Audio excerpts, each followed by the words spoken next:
Alfalfa here, and we're going to do our cooking session with you all today. I am owner of Alfalfa, Tiffany Elmine, and this is our chef, Ashley Johnson. Nice to be here. All right, so we're gonna make broccoli casserole today. Broccoli casserole is a recipe that my mom got from my grandmother, and she taught me how to make it, and I taught my daughter how to make it. It is a Southern classic meal. It is a meal that you can add ingredients. You take ingredients out. Some places in the South add rice or meat to theirs. I'm gluten-free, so I make mine gluten-free. I try to use as much vegan products as possible. So we have broccoli. I usually do it frozen in a bag. It's microwavable, so it's steamable. I like vegan Hellmann's. We'll use 2 tablespoons of that. I always grab 2 cans for individual casseroles. So we've got some gluten-free cream and mushroom. You can literally use any type of cream. We've used cream of chicken, cream of mushroom, and I've used cream of broccoli before. Cream of mushroom is my favorite though. Then we have about 2 cups of shredded cheese. It could be shredded sharp or Kobe.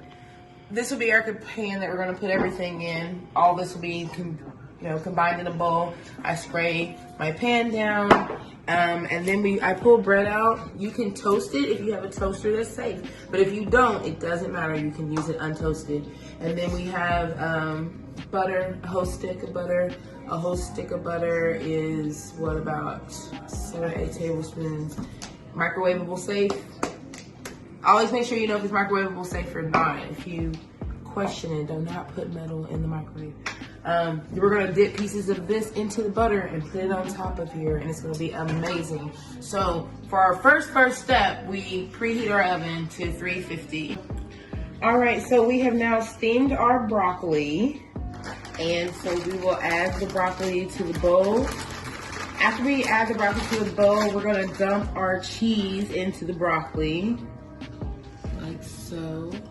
And let's go ahead and pour in our creams and mushrooms.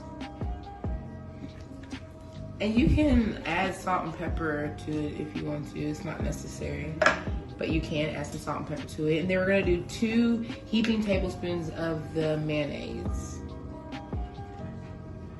1 and 2. And we're gonna mix all of these ingredients together until it's what we consider the filling of the broccoli casserole.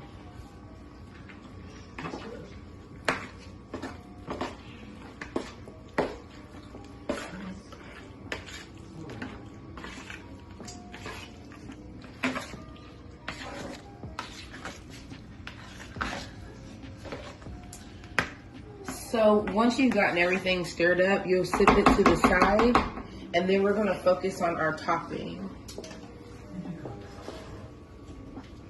So go ahead and break your bread into pieces, small pieces. Like I said, you can have this toasted.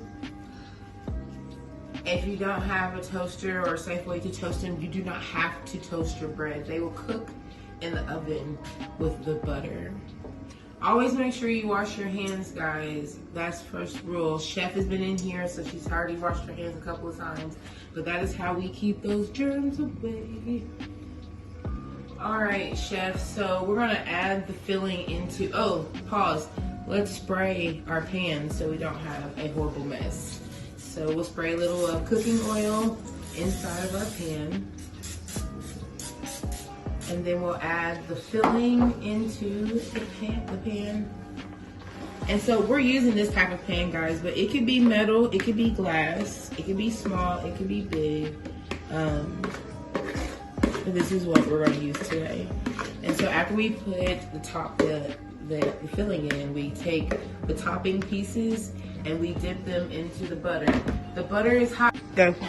All right, so Chef is dipping her breadcrumbs into the butter. Again, the butter has cooled off. You can tell, there's no smoke coming off of it.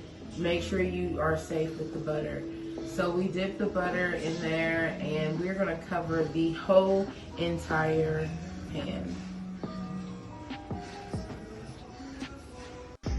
Alrighty, here goes our finishing product. crispy on the edges and bubbling. It's a big indicator that it is done.